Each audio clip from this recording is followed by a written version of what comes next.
Now, the people at the Bank of England who decide how much it's going to cost us to borrow money and how much we can earn on any savings we have announced tomorrow whether they're going to alter interest rates. Recent history has been a story of steady as you go.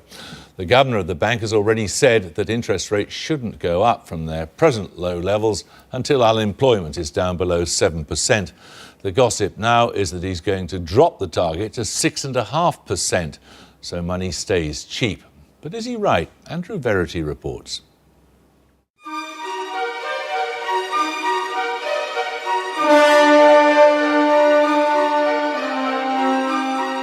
For more than 5 years now, we've been living with the fear. The fear is that the economy's teetering on the brink.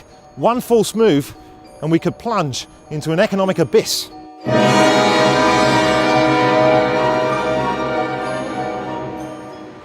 When the Bank of England first cut official rates to 0.5%, they weren't meant to stay there long. I very much want to get back as soon as possible to a situation in which interest rates return to levels at which savers can earn healthy returns on their savings accounts. But now, amid a surge in business orders, house prices and even investment, no rate rise in sight. For the first time in a long time, you don't have to be an optimist to see the glass is half full. The recovery has finally taken hold. The bank's been anxious to reassure city investors it won't raise rates as long as unemployment's above 7%. But unemployment's fallen so fast, it's now expected to cut that threshold to 6.5%. Here's why the city fears a rise in interest rates. Institutions there hold government bonds worth hundreds of billions of pounds.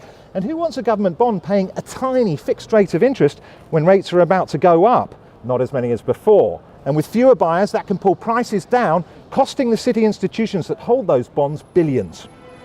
But should the rest of us share the city's fear? Or could a rise in rates help more people than it harms? If official rates rise by 2.5%, then the number of mortgage borrowers spending over a third of their income on the mortgage would double to 16%. And to cover the higher repayments, half of all mortgage holders would have to earn more or cut their spending. But hang on, if you're a glass half full person, that means half of all mortgage holders could withstand a 2.5% rise in interest rates without even cutting their spending. It ignores the many on fixed rate mortgages who'd be protected from rising rates, and it assumes no rise in incomes.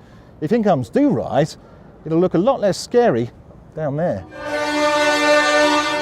The Bank of England, the politicians are all focusing on the minority of the population who have got massive mortgages.